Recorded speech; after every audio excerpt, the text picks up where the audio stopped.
Now, with all of this happening, they want to make sure that we can't talk about it, because if we talk about Kamala, then people don't like her anymore. John Kerry was out. Wild that this is happening in the United States. There are arguments now. Actually, it's not that wild. This has already been happening for a long time. I think functionally, the First Amendment is not dead, but it's on life support. And the U.S. government has outsourced their censorship to private companies. And the Supreme Court has enabled them to do that based on the Missouri case that we've talked about on our channel. So they're allowed to do that while it's all pending throughout the rest of the election. So they can censor you. They can silence you.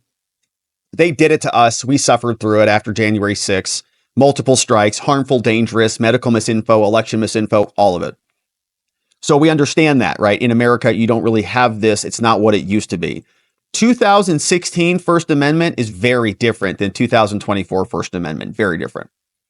Now, functionally, it's been impaired. It's still on the books technically, but they want it gone so that psychopaths like John can then dictate the conversation for the rest of us. And I think the dislike of and anguish over social media is just growing and growing. And it's part of our problem, particularly in democracies, Get out of here. In terms of building consensus around any issue.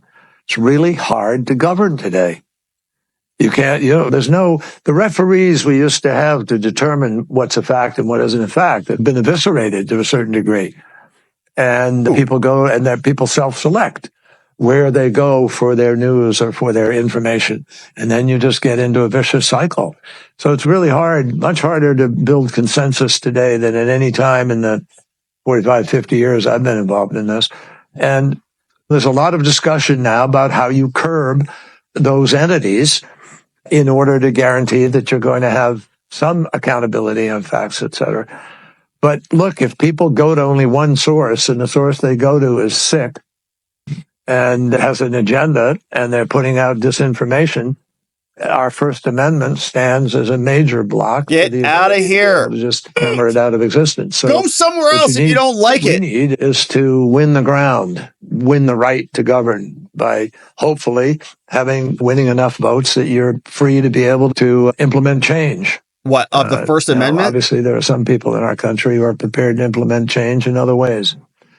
And so that's you're really questioning dangerous. really if democracy can survive unregulated social media. I think democracies are very challenged right now and have not proven they can move fast enough. Get out of here. Or big enough to deal with the challenges that we are facing. And to me, that is part of what this election is all about. Yeah, you understand. The people slow down are disgusting elite that want to commandeer all power of the government for their own ends. And if we look at them and we slow them down and we challenge them and say, wait a minute, Putin is going to take over the world? What? What are you talking about? How about no? How about we want to have some eyes on our own border? Okay, we're not really interested in another foreign war. If we start questioning them and challenging them, then they have to slow down. They don't get to do their own limitless, power-hungry operation. They then have to acquiesce to the people who are really the people who are supposed to hold the power, not them. So they're sick folks. And of course, they want democracy is what he's talking about. They're concerned about democracy. They didn't even have a vote in their primary there, John. Trump knows all this. He was out campaigning about it. Here's what he said. This is the worst vice president acknowledged to be in history. Everyone thought she wouldn't get it, but they wanted to be politically correct, so she gave it to her. And here are the facts. She wants open borders. She cost the typical family $29,000. Think of that because of her inflation policy. And it's going to cost a lot more than that very soon. It's going up by a lot. She was an original creator of defund the police. Are there any police officers? She was for defund the police. Anybody that wants to fund the police for even 1 week is not worthy of being the president of the United States. And just to show you, go ahead, put up that video, please. Kamala Harris's radical ideas keep ending in tragedy. Harris raised money to fund the release of violent criminals like Sean Michael Tillman. Oh, I thought we were going to see the video, but we don't get to see it. Children are missing, many of whom have been trafficked and raped.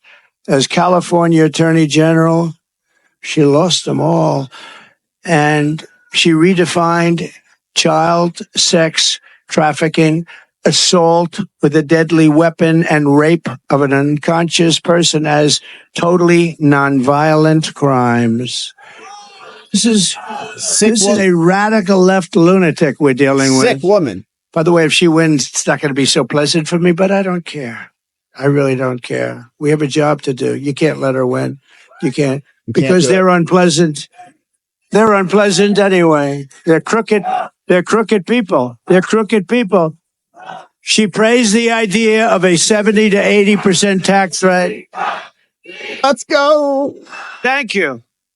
All right, Mr. President. So you can see a lot of energy there at the Trump rally as the train carries on. It's good stuff. So some good energy there. All right, now let's take a look at this story too, because this was a curious one. Representative Luna was the victim of a conspiracy, apparently, to have her assassinated. You see the story is here, and the DOJ came out with a new press release saying that an indictment has been unsealed because this guy was running against Representative Luna. She's from Florida, and apparently he wasn't happy with her. He was in the Republican primary. It's a wild story. He ended up fleeing the country. He's been extradited back, now charged with federal crimes. He was running against her, and he threatened to send a hit squad to eliminate her. The guy's name is William Braddock. He claimed in a recorded phone call with a local activist that he would send a Russian and Ukrainian hit squad to eliminate Anna Paulina Luna from Florida. They were running against each other for a primary seat, and he's now been extradited. All right, he fled the country, and then he's been extradited back. Here's what the DOJ said about this wild story. Says that an indictment was unsealed charging a Florida man with threatening to kill his primary opponent in the 2021 election. Another one. And a private citizen and an acquaintance of his opponent, taking them all out. According to the indictment, the guy's name is William Robert Braddock III, 41, of St. Petersburg. And Luna, they were candidates running against each other in a primary election for the 13th District of Florida. Luna was a victim 2 was a private citizen and an acquaintance of Luna. On June 8th, Braddock made several threats to injure and eliminate Luna and 2 during a phone call with victim 2.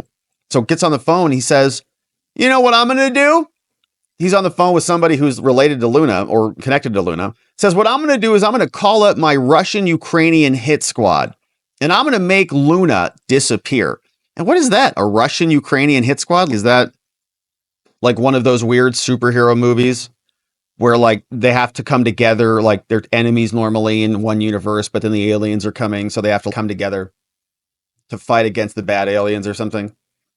Like some Unity film? After making the threats, Braddock left the United States and was later found to be residing in the Philippines. Okay. Braddock was recently deported from the Philippines to the U.S. He made his first court appearance in L.A. He was charged with 1 count of interstate transmission of a true threat to injure another person, 5 years prison if he's convicted. Federal judge will determine any sentence after considering the sentencing guidelines.